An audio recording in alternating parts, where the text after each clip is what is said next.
On the rock of ages founded, what can shake thy sure repose?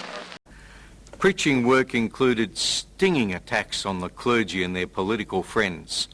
A brother who lived next door to a church erected a sign. The message was that religion is a snare and a racket. Exposure of the Catholic Church and its relations with Nazi Germany was not what they wanted to hear. An exciting event for the brothers was a visit by Brother Rutherford in 1938. Brother Rutherford boldly gave the talk entitled Freedom or Romanism. Intense efforts were made to censure his public talk. He became the centre of great publicity, and as a consequence, 10,000 came to hear him, with only 1,300 witnesses in all of Australia.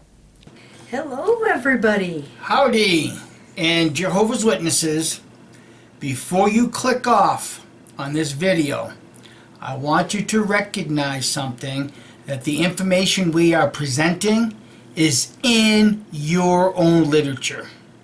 It's not apostate-driven lies. It's in your own literature. Exactly. It's easy to fact check what we're saying.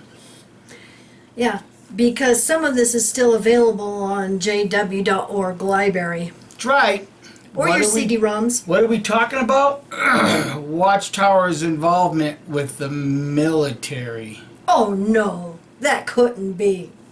Well, it's an embarrassment. You know, it's about as much as an embarrassment of Tony Morris holding up that article that he did in a broadcast thinking it can't be fact check. Yeah, Tony Morris, that was a mistake, dude.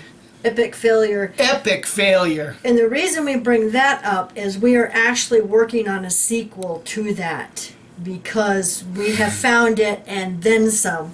Yes. See, Kim and I wish to express our deepest thanks for those of our subscribers that are willing to do research and share that research. And we all saw the clip where Tony Morris was referring to that one little article saying, oh, see, the Bible students were predicting 1914. We're predicting 1914. And the problem is in this day and age, Anthony Morris, you can't do that because it's too easy to fact check. That was an epic failure on your part. Just like it's going to be proved that it was an epic failure on Watchtower's part to admit that in Australia, the Branch and the brothers were involved with the war effort, and Watchtower knows it. Yeah, so we all know the Australian Royal Commission back in 2014 was very shocking. You know, that's when we learned that the organization had been hiding child abuse since the 50s. Keep that date in mind. Yeah. First of all, I want to thank our dear friend Atlantis so much. This is his research, and we have asked permission to present it to you. He published this information, this article, back in 2004, and it was very shocking to the XJW community back then. And Mike and I, he sent this information to us to add to our Beastzilla. Mm-hmm. And it's like, oh my goodness, I think with so many waking up and leaving right now who don't know, you know, things that we've talked about and things that we've posted and things we've done back then. You know, when he did this in 2004, we didn't know anything about it because we were still Jehovah's Witnesses. Yeah. So as we go through this information for you current ex-Jehovah's Witnesses, allow this information to validate in your minds that you were justified in leaving this organization. And this isn't the first time Watchtower has had to face a mass exodus, particularly in Australia. Yeah, I was surprised to find out that right now is not the first time this has happened. This actually happened back then. And also to you current Jehovah's Witnesses, just be willing to look at this stuff in your own literature.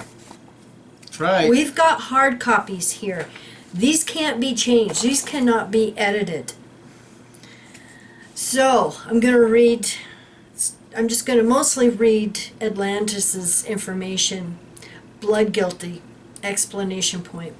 I wish to extend my appreciation to the United States Marine Corps, United States Air Force, United States Army, and the United States Navy for their websites. My appreciation is extended to the Taylor Craft Corporation for their assistance and emails, therefore providing a mountain of reliable and historical evidence for this report. And we wish to extend our thanks to the Taylor Craft Corporation also. Yes, and I was cautioned to be nice to these people at Taylor Craft, and there's good reason for this. I'm not going to do my usual, Watchtower dumbassery thing, because if it wasn't for the willingness to get this information out, we wouldn't have it. Yeah, and I'm going to say that I'm going to put the links down below to their website, and I'm also going to put a link. I'm going to have screenshots of these articles that we are talking about so that you don't have to go searching all over the internet, and to all these websites that pretty much have been taken down. These will be just the items that we're talking about. And so I'll put the link down below to these with the screenshots. So just in case that I forget or we forget to mention at the close of this particular video, once again, thank you all for your research, your due diligence in research, because referring back to that article that Anthony Morris held up, we now have the whole copy. Yeah. And it's floating around now. So this is why in this day and age it is so easy to do your research, because it's just a matter of a push of a button. You don't have to drive miles away, go to a library hoping you might find what you're looking for. It's all at your fingertips. So Jehovah's Witnesses, it's easy these days to fact check and do your research.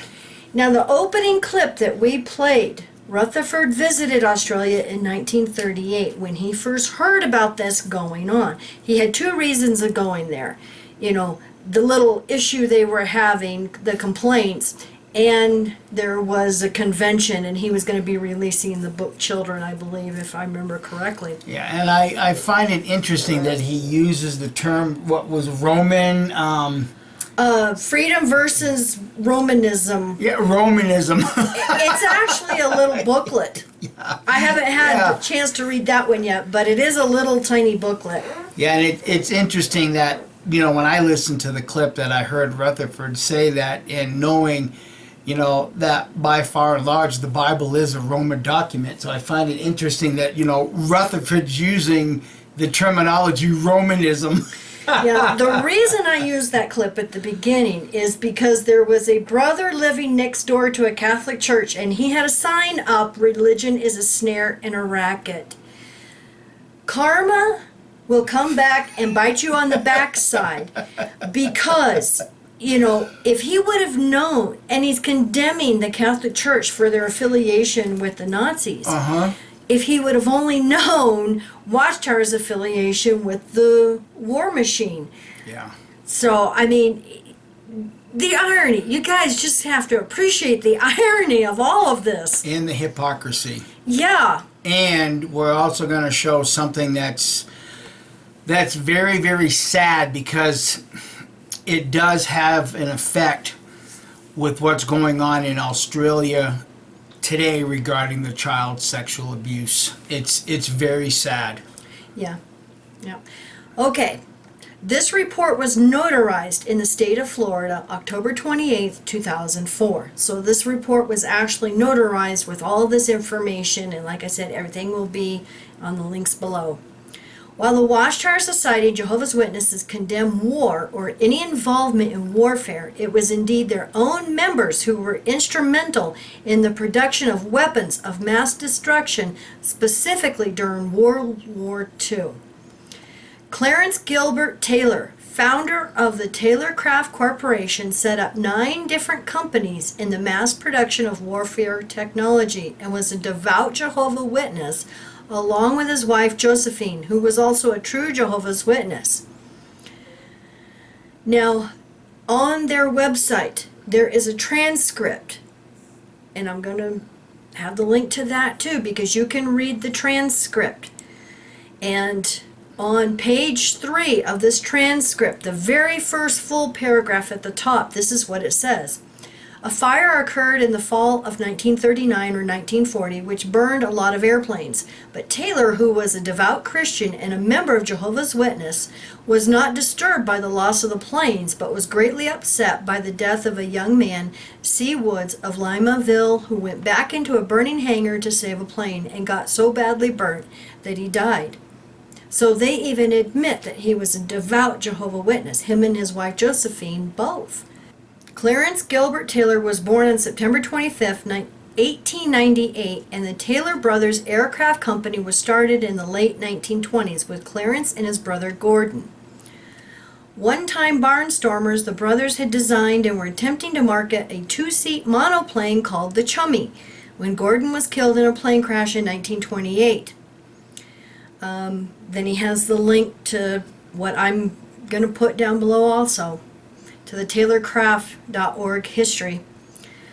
A picture of the Chummy airplane can be seen here. There's another link. The first document I found stating that Clarence G. Taylor was a devout member of the Jehovah's Witness was presented by the Taylor Craft Corporation themselves. And then he says, see paragraph 1 on page 3, and I just read that. In Australia, Jehovah's Witnesses were making money, making weapons of war, and Joseph Rutherford was happy with the arrangement. Australia Bethel had from 1938 began to make big money. They employed many brothers. They opened a sawmill, bakery, 20 Kingdom Farms, and an engineering company. The Kingdom Farm at Ingleburn was across the road from the military academy. Today it is the Bethel Complex. The brothers organized the washing of military uniforms for all the soldiers for a good price. The irony is during the war, brothers were going to jail instead of putting on a uniform that was washed and pressed at Watchtower Farms. Yearbook, 1983. I have the hard copy. Page 64 states, the very top, one of the reasons for Brother Rutherford's visit was to examine complaints about certain commercial activities that the Australian branch had developed to give brothers employment. He was satisfied that these things were not harming the preaching of the good news and commended Brother McGilvray on his initiative. However, later on, these enterprises were to bring trouble and difficulty. And oh boy, did they. See, so the whole mindset of Rutherford back then, as long as, your outside activity doesn't interrupt the preaching of the good news of the kingdom, I mean, selling Rutherford's journals, Rutherford's books, it was okay to be involved with extracurricular military activities such as cleaning uniforms and things like that. Now, before I continue in the yearbook, I want to mention that the Australian government actually banned the Jehovah's Witnesses around this time. And you'll probably hear about it. It's mentioned here in the yearbook. And I'm not going to read all this because there's just so much here. I'm just going to try to highlight some of this so that you guys get the general idea of what was going on. But anyway, on page 74 of the yearbook, hearing news of the ban. With the Battle of Britain raging and the Australian troops fighting in North Africa, it is not surprising that hysteria mounted. The clergy of Christendom took advantage of growing adverse public opinion against Jehovah's people and exerted pressure politically and through the newspapers to have the work of Jehovah's Witnesses banned. Politicians in various state parliaments repeatedly demanded that federal government act. Attorney General W.M. Hughes at first resisted the pressure, stating that the nation was fighting a war for freedom and he did not propose to defeat its aim by taking that freedom from some of its citizens. Now we actually have these documents from the Australian government of them talking about taking over the branch and the printing facilities, the warehouse, and all of its supplies, including the paper. So that will be included in this file. It's a lot, guys. At this time, the Society owned and operated 4 radio stations in Australia. Now remember that, because it's going to come up when I read from the Watchtower about these radio stations. Okay, then it goes on, it says, in January 1941, an order in council was gazetted that any body, corporate or unincorporate, prejudicial to the defense of the Commonwealth or the efficient prosecution of the war is thereby declared to be unlawful. National security regulations provided that any such body was to be dissolved and its property forfeited to the Crown. Members would not be allowed to meet for study and worship, nor to print, circulate, or have in their possession any books or other matter pertaining to the organization. So then they seized the branch and property and things. But the thing is when you start reading this, somehow, now the Jehovah's Witnesses, the brothers say that it was angelic help, that they had warning before the government was coming to seize their property. So they were able to move everything out of Bethel. So when the government showed up in the army, guess what? Empty cupboard. Angelic help. Now this was back in the late 1930s and 1940s. Angelic help. Now keep that in mind, friends. Angelic help. So here on page 78, the second paragraph, they're talking about the ban, and it says they had come in and seized all the literature and stuff, and because there was a wharf dues, if you had things stacked on the docks and stuff, and so the military, the government, trucked all of this stuff back to the Bethel building. Second paragraph. 4 armed guards policed the Bethel property, and the shipping department and printery were under seal. However, the back wall of the shipping department bordered on a little-used railway siding. So at night, using methods reminiscent of Ezekiel 12:5-7, the brothers could enter through this wall by removing some of the brickwork. From the inside, they managed to open the doors into the yard without breaking the seal, and so all was set for bringing out the luggage. So they took back all their stuff and they went underground with their activity. Then over on page 85 in the yearbook, difficulties under ban. The second paragraph under that subheading. Later, the society asked Brother Miller to go to Brisbane to take care of one of the congregations there. But how was he to get there? Train travel was restricted to military personnel or those traveling with orders from the government. So what do you think he did? Probably put on a uniform. Kind of. Brother Miller thought about the problem for a while and then decided to go dressed as a clergyman. Same thing. Snare and a racket.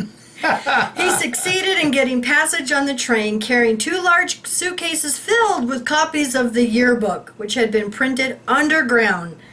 So in this way, those brothers were able to get their literature. So that's still a Jehovah's Witness misrepresenting themselves, dressing themselves up as a clergy member while at the same time publicly bashing the clergy. That's real righteous, isn't it? I know, right? That's real righteous, Watchtower. My goodness. Now we got a little bit of a hint that they were starting these businesses and making money, and Rutherford, went to check it out. Well, here on page 95, there's a little bit more discussion on this. Serious spiritual difficulties for Australia. It started to become evident that all was not well with the work in Australia and that Jehovah's blessing was not flowing as it should be. The first hint was a drop of publishers from an average of 3,898 in 1944 to 3,532 in 1945. At first, the decline was attributed to circumstances of the time. But weren't they under angelic direction? I mean, weren't the angels helping them? I mean, we all read earlier that, you know, the angels was helping them get back all their literature and stuff so they could go underground. So what happened a few years later that Watchtower was facing a decline? Wait for it. But when the decline continued the following year to 3,294 publishers, there was a cause for genuine concern. With the war over, most countries were enjoying stimulating increases. The series of legal victories should have fired the brothers with greater zeal and enthusiasm.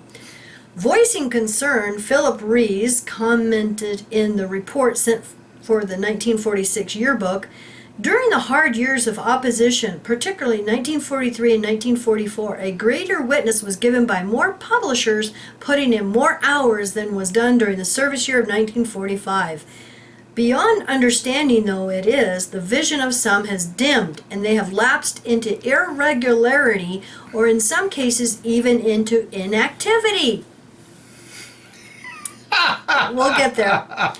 In discussion, these brethren usually agree that there is much to be done and there is a responsibility rested upon them. Because they lack the flow of the Holy Spirit, however, they are slow to shake off their lethargy. But the Holy Spirit, through the use of angels, helped them, you know, get all of their confiscated stuff back and, you know, go underground. I mean, do you see the dichotomy that Watchtower is creating for itself? Yeah. So, on page 96, there's a subheading, Restoration of Jehovah's Blessing on the Branch. Restoration. Yeah. Brother Rees took step to liquidate those businesses and enterprises, but it was a very hard process involving the lives of many who had accepted this kind of service in support of the organization. The adjustments were made, however, and by the time Brother Rees was called to the Watchtower Bible Gilead of 1946, the enterprises had been completely cleared out. Now, this is an aha moment. Page 97, the first full paragraph at the top. Nevertheless, mistakes had been made over those years, and something was needed to clear the air. Then all the brothers could again press forward wholeheartedly in the all-essential work of kingdom preaching. The first visit to Australia by the Watchtower president Nathan Knorr in March 1947 provided the occasion for this. Now remember, we had already read earlier that Rutherford visited Australia and everything was okay. Basically, Rutherford was giving these brothers his blessing just as long as the kingdom preaching didn't decrease. But by the time you get to Knorr, the kingdom preaching decreased, and now we got a problem. They go on to quote a resolution that Brother Knorr read and wanted every Jehovah Witness, you know, that was hearing him to accept this. So, I'm going to go to the Watchtower. I have the hard copy here, as you can see. This is the June 1st, 1947. We're going to go to page 172.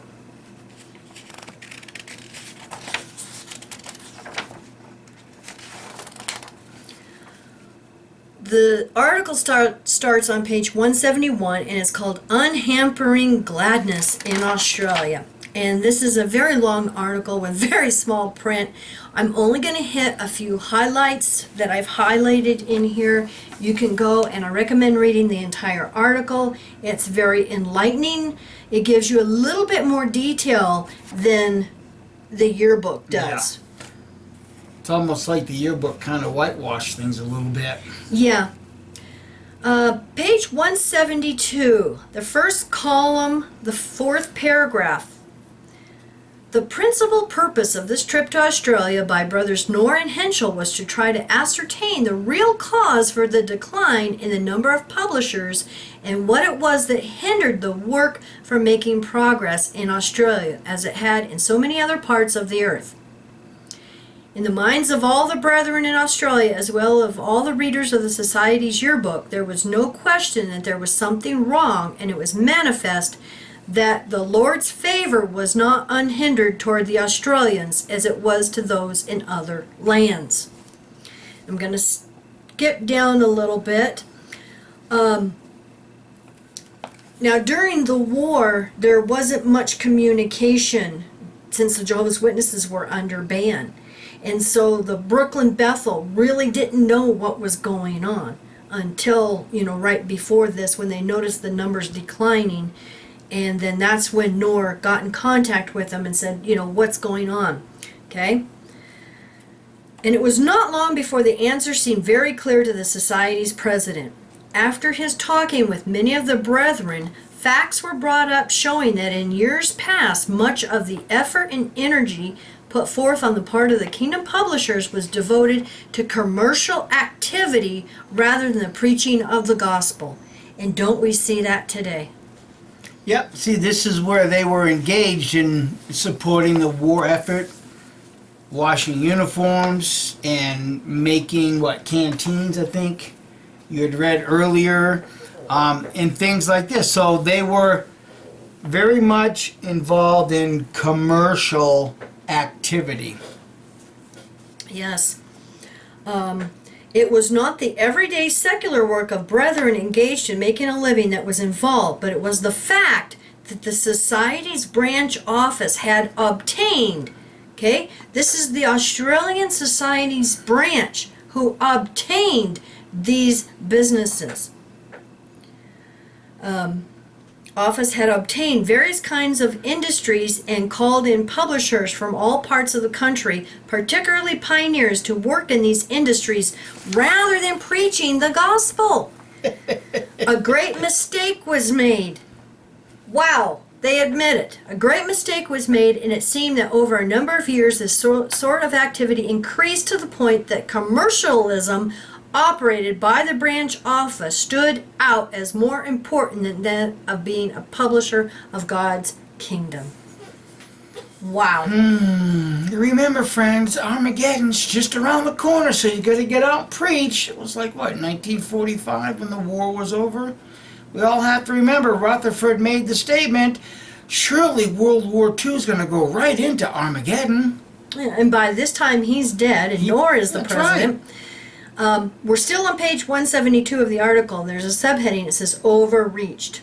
And I'm just going to highlight some of the stuff in here. Reviewing a little history of the situation showed that its conception was quite innocent. The Society obtained or built several radio stations. Now remember, we read that in the yearbook. They had 4 of them. The purpose of which originally was to broadcast the message of the kingdom in order that the people might learn the true way of life. Gradually, these stations took on commercial programs. And it seems that those in charge of these stations saw the opportunity of making profits and believed that by putting on commercial programs, money could be gained for the Society's use in spreading the gospel of the kingdom in other lands. Finally, this obsession became so great that the radio stations were operated as much as 16 hours a day by brethren, and there would be less than 1 hour a day when the truth was preached on the stations. Can I put my little spin into what you just read? Okay. They weren't upset over the fact that, money could be gained for the Society's use in spreading the gospel. The Society was upset the fact that that money that was being gained probably didn't make it all the way back to New York. Possibly. Possibly. The rest of the time was devoted to broadcasting commercial programs of sporting events, dance music, dramas, and all the things of this world. Brethren who had been called in from the field to operate these stations were thrown in with the world. Dancing, banquets, horse racing, Gambling! in connection with commercial programs of all kinds, and they became so much occupied with the things of this world that they had little time, if any, for preaching the gospel. It was learned that shortly before the ban was placed on these stations by the Australian government, some of them broadcast no truth at all, not even the morning text program from the yearbook. All of the time was devoted to the making of money, supposedly for the support of the kingdom work. But where was the faith in Jehovah as the provider of the needs of his organization? Obviously not. It's important to recognize where Watchtower is today, because they moved from the realm of being a publishing company into the realm of acquiring and selling real estate. It's still a business scheme. I personally think, after reading this, the reason why Watchtower got so upset is because these guys were making money and they weren't including Mother. Going on with the article, it's talking about, the Australian government coming in, because they had been banned. Let's see, in Australia, placed a ban on the Lord's work shortly after the war broke out, and being fearful that some truth might go out on these stations, the government closed them. If the brethren generally who were put out of work in these radio stations had now gone into the pioneer work, or even reverted to being good company publishers while taking up their own occupations in life, perhaps little harm would have been done. Wait for it. But instead, other commercial enterprises were opened up under the direction of those at the branch office. So this went clear up to the top of the branch office in Australia. But how is that any different today than with Jarjaree? You've got Jarjaree out there. My goodness, it's no different. You've got a Jehovah Witness that is leasing the cars that the circuit overseers are using, and then they're selling them back to the Jehovah Witness brothers when the cars are no longer needed. It's still a business scheme. Nothing has changed. So it makes me wonder why they got to condemn the brothers for the very thing that they're doing today, especially with the selling of kingdom halls. I don't know. The hypocrisy is just, it's at an unprecedented level. Yeah. So like they said, when these radio stations were closed, if the brothers would have just went back to their life or pioneering or whatever they were doing, there wouldn't have been as much harm done. But the branch office hierarchy started up other commercial enterprises and were opened up under the direction of those at the branch office, and the brethren were asked to operate sawmills, bakeries, numerous farms and piggeries, printing plants, machine shops, army canteens. So even after the war they were still Bars. Supporting. But, if they would have just went on with back to their life, or pioneering or regular jobs, they said the harm wouldn't have been as bad. But instead, under the direction of those at the branch office, and the brethren were asked to operate sawmills, bakeries, numerous farms and piggeries, printing plants, machine shops, army canteens, etc. Bars? Army canteens. I've always thought that was like their cantina. Yeah. Tavern. All of which brought the brethren right into worldly pursuits, and in many of these occupations they were truly supporting the war effort. There they admit it. Supporting the war effort. Yeah. Hundreds of brothers were brought in from the field to work in these different establishments, all on the pretense of making money in order that the kingdom gospel could be preached. But while that was being done, those who were qualified and able to preach were otherwise occupied by being requested to work in such enterprises. Many of the brethren refused to engage in such work because they saw it was wrong and they could not conscientiously participate, and therefore they stepped aside. There were others who had been called in for work who became so busy with printing things pertaining to this world, working in machine shops, producing instruments of war. See, they admit working in machine shops, producing instruments of war. And we'll get back to, Atlantis' research here with the airplanes. I can't believe Watchtower admitted this. Or serving soldiers in canteens. So they were running bars for these soldiers. That they soon lost their appreciation for the truth and were lost in the sea, eventually drifting back into the world, no longer having a desire for the good things of the Lord and his full-time ministerial servant.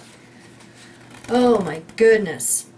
My goodness. So Now, what, after 7 decades from World War II, nothing's changed? Yeah. You haven't seen the new system yet, Jehovah's Witnesses? I mean, we've done several videos about their stocks and bonds. We even did a video about their affiliation with the Rand Cam Corporation, which makes military equipment even today. And they have almost half the stock in that company. I'll put the link down below to that one too. So now we come to Noor's resolution. And this is where it gets disturbing. Yeah, page 173. They have printed this entire resolution. The resolution follows.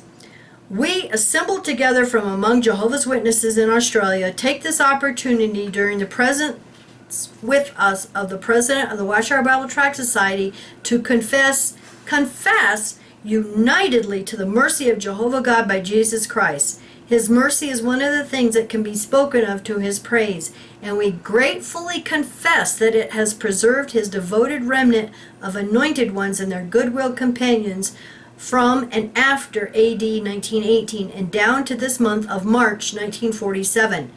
During this time of his special favor, he brought forth and bestowed upon us glorious revelations of truth concerning his purpose and his name and universal sovereignty.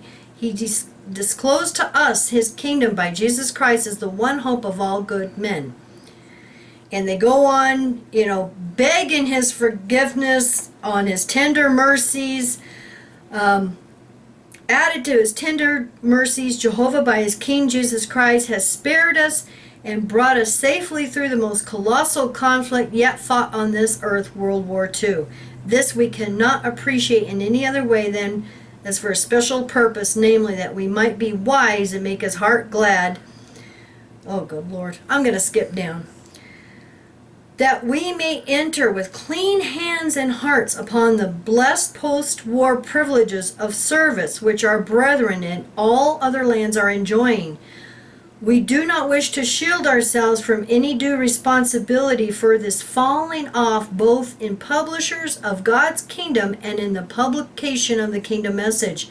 Therefore, that no secret faults may cling to us, we desire herewith in the presence of Jehovah God and his King Jesus Christ to confess that during World War II we put forth our hands in various ways to the inequity of this world at war. We put various properties of God's consecrated people to what we now realize was a part in the war effort and propaganda, thereby violating the true neutrality of all footstep followers of Christ Jesus who are in the world but not authorized to be part of it. And then they go on to talk about that this has caused trouble and weakened the brothers. And we do not wish to shift the blame for this course of conduct upon any particular one or ones, but wish humbly to confess to a common responsibility for this matter here in Australia. And I have to ask, why won't they do that now? Where's your confession of guilt, taking responsibility? Remember, friends, this was in 1947.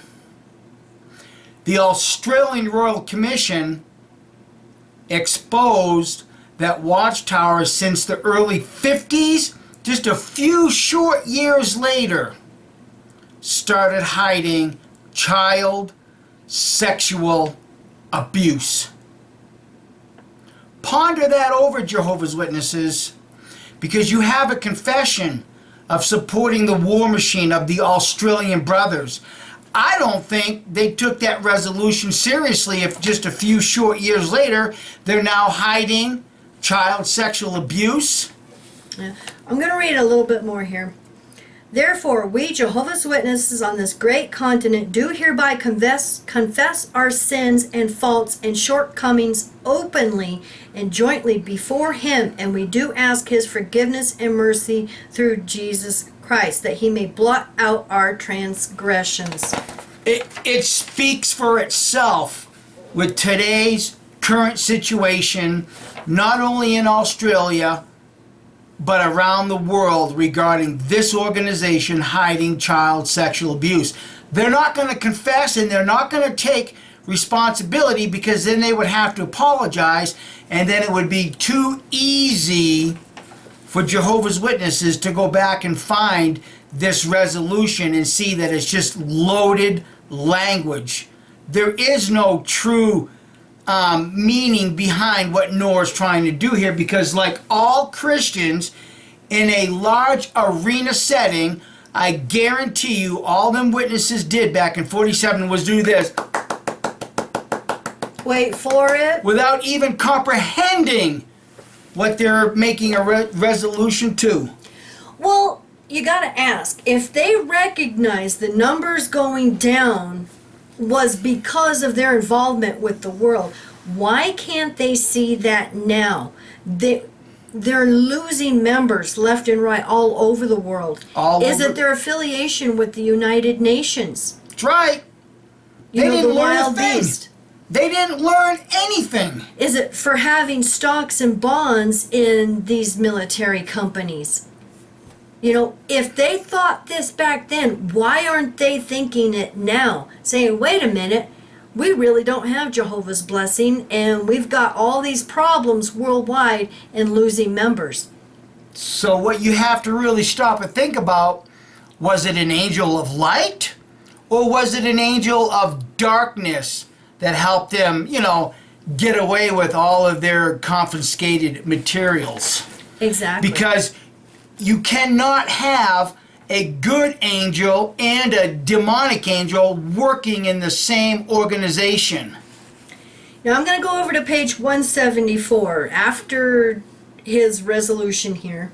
According to Watchtower theology, that is. Let me make sure I qualify that. Okay, right after the resolution, which is smaller print, the first paragraph after that on page 174, it says, during the reading of this resolution, tears came to the eyes of many persons. Even men wept, not for sorrow, but for joy. For here they had seen that an opportunity had come at last, that they could jointly ask the Lord for forgiveness of their sins. They were happy to acknowledge publicly before their brethren, and especially before the Lord, their wrongdoing. Do you not see the irony in this regarding the Australian Royal Commission and the irony worldwide regarding the child sexual abuse?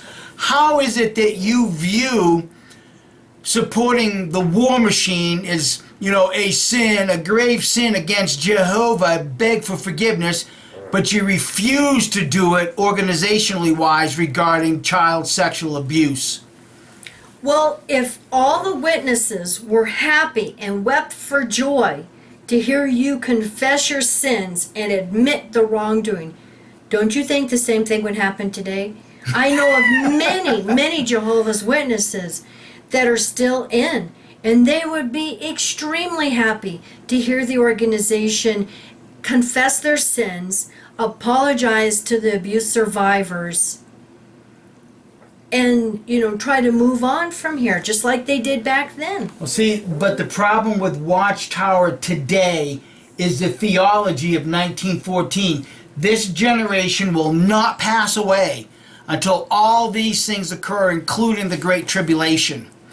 That generation's dead and gone. The theology has fallen flat on its face. So Watchtower has to hold on. They don't have a choice but to hold on, because the very moment they confess and beg for forgiveness, too many PMOs And current JWs will just flat out walk away because now they will literally see the whole organization is sinking in BS. Now it goes on that this is really interesting. So Noor goes on to talk about the sin of Achan and how he took some of the goods, when Israel was supposed to devote all of the material goods to destruction. We know that the entire Israelite, nation suffered because of Achan's sin. So he goes on to talk about that, and then he makes this comment. Now it is believed that the work in Australia will go forward with great prosperity, and due to the fact that the brethren throughout the entire land have asked for the Lord's mercy and forgiveness of this wrongdoing, the Lord will forgive them and will pour out upon them his blessing and guidance. For here in Australia there is a clean organization wholly devoted to the Lord, seeking to do his will. Never again shall they return to folly or put their hand forth to iniquity. And it was just 3 short years later in 1950 when the child abuse problem started to come forward. I hope you Jehovah's Witnesses can fully comprehend the information that is coming out of your Watchtower magazine. Because if they are willing to admit that your Jehovah's Witnesses, at the direction of the branch in Australia, supported the war, then you have to also recognize that at the direction of the branch, you hid child sexual abuse. And if you're brave enough to go and watch the Australian Royal Commission, you will also hear your branch leaders confess to destroying, incriminating records, because that's what they do. But guess what, Jehovah's Witnesses? That direction to destroy those notes comes from New York. But, kind of going back over all of this, we know from here that Rutherford made a trip to Australia. He saw what was going on and he was happy about it, gave their blessing. Okay, as long as it doesn't interfere with the preaching work. And then, like I read, they admitted that they were working in machine shops producing instruments of war or serving soldiers in canteens. So they were supporting the war effort. Now back to Atlantis's report here.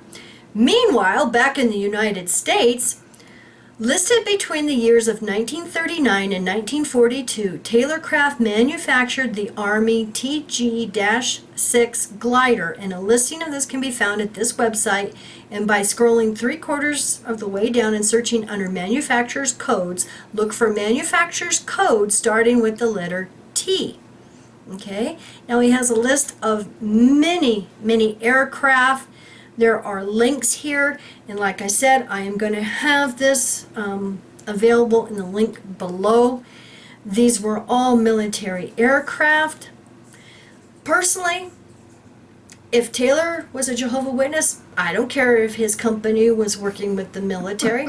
I don't have issues with that now. Not now, but you would have several years ago. But where I do have a problem now is Watchtower's hypocrisy and all of this. That's where we have the issue. Don't confuse the two. It's the hypocrisy of Watchtower. Now, in 1942, Taylor set up the Gibson Refrigerator Company at Greenville, Michigan to build CG-4A military gliders and weapons of mass destruction. Gibson Refrigerator Company manufactured about 1,700 refrigerators for the Military Housing Department. However, under the direction of C.G. Taylor, the Gibson Company also contracted and manufactured the following. And there's a whole long list here of all kinds of bombs, gliders, fuel tanks, everything. The Watchtower Society even went to the war boards Wait for it, here comes some more. You know what? I'm just going to read it right from the Bond volume. Oh no, don't tell me they put that in the Watchtower. Of course Please. they did. See, this day and age. This is the 1989 Watchtower. September 1st, page 27. Now this article is the life story of Max Larson. Many of us Oh, remember him. Brother Larson. Yeah. Over on page 27, he says, before government officials. During World War II, there was a great shortage of raw materials that we needed to carry on our publishing work. Therefore, I made several trips a year.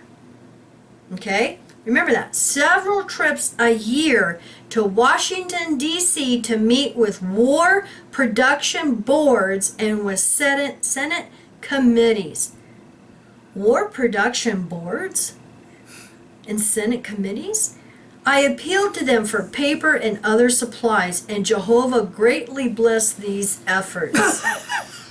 It wasn't him. Jehovah didn't bless a thing. It was the efforts of Max Larson that got that paper and everything they needed to continue the publishing company that's gonna, in the future, turn into a land development company. Well, it's interesting that they're going to the government and the War Production Board to get these materials, but yet now one little virus shuts them down completely. Yeah, exactly. They're not even... Yeah, they're not even going in the door-to-door work. You know, you can't even see that virus, and they're so afraid of it. Jeez. Back to the article. Oh my goodness. On one occasion, I made my presentation by displaying various pages from prominent newspapers that advertised non-essential items. Pointing to one full-page advertisement for a fur coat in the principal New York paper, I said, the amount of paper used for this ad in one Sunday's edition is equal to the total extra tonnage that we are requesting for the entire year. You have made your point well, one senator replied. As a result of Jehovah's blessings on these trips, we never had to stop our presses during the war because of running out of paper or other supplies. But obviously, we did not need the tremendous supplies of paper that we do today. Today, you don't need hardly any. Jehovah didn't bless that. It was your efforts going to Congress. Yeah. My goodness. See, this is the inequity that is Jehovah's Witnesses, because, you know, when they're doing good, Jehovah's blessing them. And when, you know, YouTube, the New World Order, comes about, now it's Satan's system. Don't go on YouTube because Satan's going to captivate your mind. And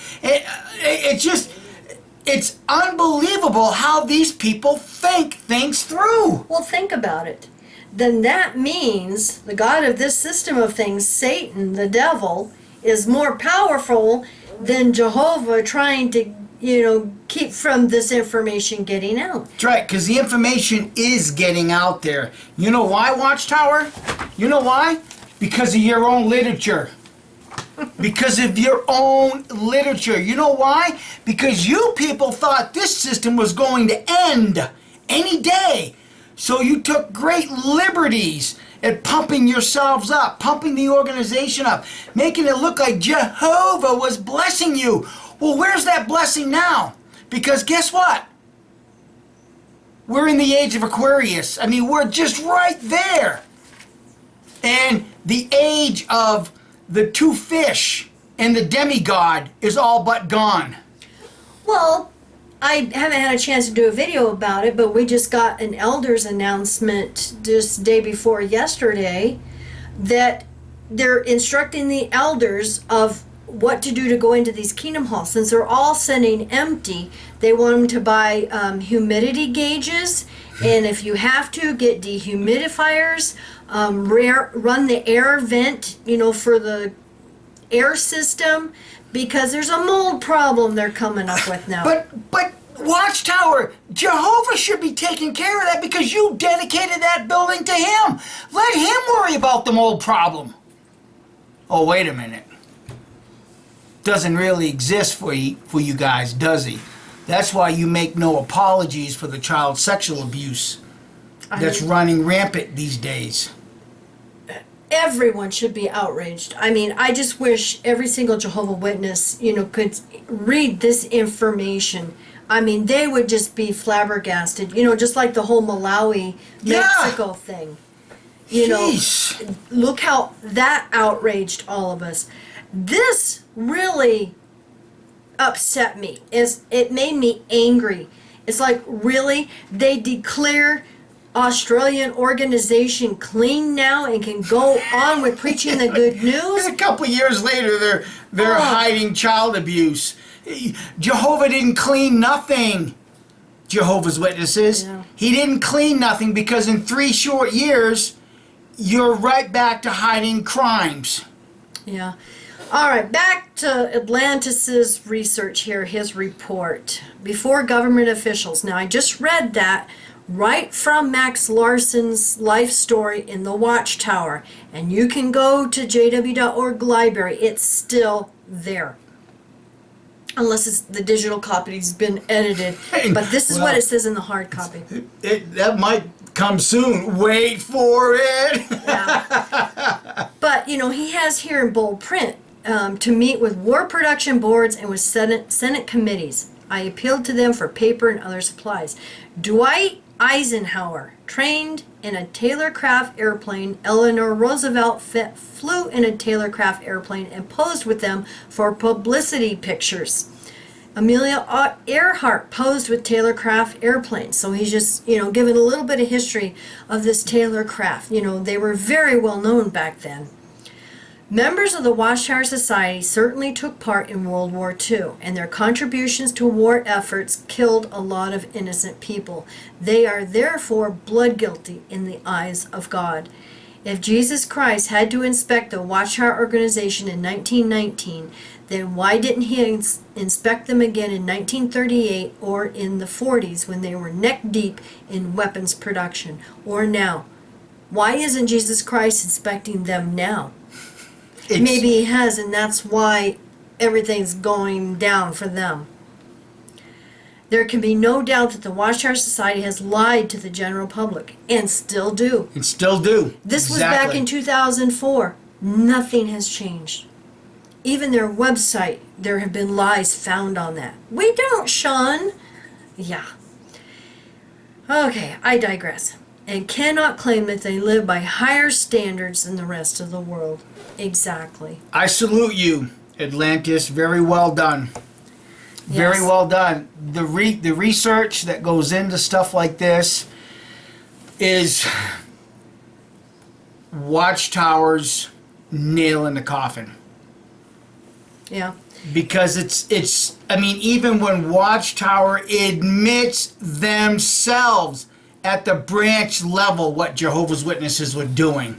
And Rutherford, more or less, didn't see a problem with it. Yeah. Yeah, as long as it didn't interfere with the preaching work. And, that whole section, if you get the time, read this too from the 1983 yearbook, that whole section about Australia, because it's very enlightening. But see, they bury this kind of stuff. Right. Jehovah's Witnesses have always buried it. How many of us read all of the reports part? No, we always went to the page that had all the numbers. They had the numbers. And or how many Jehovah's Witnesses today that still might be fortunate enough to have the hard copy on their shelf and are going to pick it up and read it? No. I'll tell you what they're going to do. Well, that's all light. We don't need to read that no more.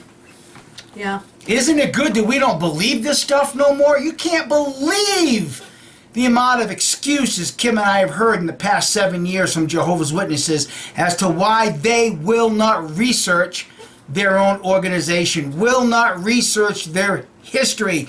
And it's not just Jehovah's Witnesses. There's another group of people out there that will not research history and comprehend all the lies that humanity has been swimming in, not only from our political leaders, but from our religious overlords also. Well, look at the argument I had with a Seventh-day Adventist that actually does videos in the XJW community. And he says, oh, if you can prove one thing to me, I will leave the organization. I argued with him for 4 days showing him information. He wouldn't go look at all of this information. He told me the Seventh-day Adventist does not have a governing body. I went to their website and got the link that shows their governing body are the ones that makes these rules on doctrines and stuff. They get a governing body. And then guess what he says? The same thing witnesses do. Oh, well, we need organization to accomplish this great work worldwide. So you see, it's not just Jehovah's Witnesses. Right. It's not. It's others. You know, and there again, it's Jehovah's Witnesses understand, comprehend that as a religious group of people, you are not the only ones, as we just stated, that do not want to do your research. Because it's very easy to see that when you have a Christian person from another denomination, say the Baptist Church, get into trying to force us to get into the King James Version so you can find the real Jesus, then those same people have a hard time comprehending that the King James Version was mistranslated from read see to read see. Understand, comprehend that you're not the only one that does not want to do any amount of research. Yeah, it's everybody. It's everybody. It's everybody. Now, when I asked, Atlantis if we would have permission to make public his report and all the information and this tremendous amount of research he has done, and I told him, I said, too bad they're not that humble now and admit they had messed up on the child abuse issue since the 1950s. And he says, wouldn't that be something? How many people would pass out if they heard the president of the Watchtower admit that they were wrong and needed to ask God's forgiveness for allowing pedos to run rampant in the Watchtower? That's right. I think there would be a lot of men weeping too, and Jehovah's Witnesses, weeping for joy that they would be humble and ask for forgiveness for all of this. And look at what that would do to help heal all of the abuse survivors. Well, not only that, how many of those Jehovah's Witnesses, like my mother, with an apology like that, might now just start talking to me again, and all of you that are being shunned, how many of those people might wake up and say, wait a minute, I need to talk to my children? Well, see, that's why Watchtower won't do this, because they're damned if they do and damned if they don't. Right. That's right. So it's best just to keep quiet and keep defending themselves with all their lawyers. Yep, exactly. Yeah. So thank you so much, everyone, for watching. And I know it's kind of long between each video, but we just have so much that we're working on. A lot going on right now for us. Yeah. And like this article, I want to thank all of you who are sending me copies of it, because it wasn't just in the World magazine. It was in several newspapers and stuff too. Yes. And I won't get into all that now because our battery's about dead. Yeah. But thank you all so much for watching. Thank you for subscribing. And, we have the best viewers ever who do research and send this information to us, and we appreciate it so much. Yes, we do. You guys are awesome. Bye. Bye.